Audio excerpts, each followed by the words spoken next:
So King George is a film about Georges Perrier, who was one of the most famous chefs in America for about 40 years. He had a restaurant called Le Bec Fin in Philadelphia, which was one of the best restaurants in Philadelphia, or in the country, for decades. And he really introduced America to fine European cuisine in the 60s and 70s.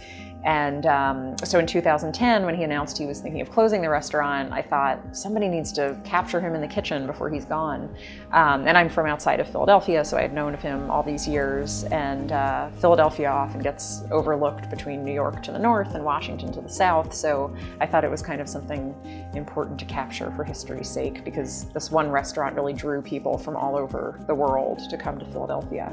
I started this project, for the past 15 years or so, I've been producing documentaries for PBS, the History Channel, branded entertainment, things like that. But this is the first film I've directed. And it, I guess, was a personal project just because of the Philadelphia connection. And so it started as a very specific story, I think has, larger repercussions about passion and generations and times changing and things like that. On the surface, it's a story about a chef, it's a story about food.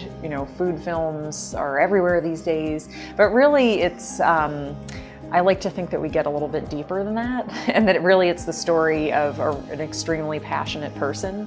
And what started as this story of an extremely passionate person kind of becomes the story of, can the king pass his crown onto the young prince? And so it becomes about generations and about passing on your passion and your talents. And as a filmmaker, I think most people who are filmmakers tend to be passionate people. So I guess there's some self-reflection in there somewhere.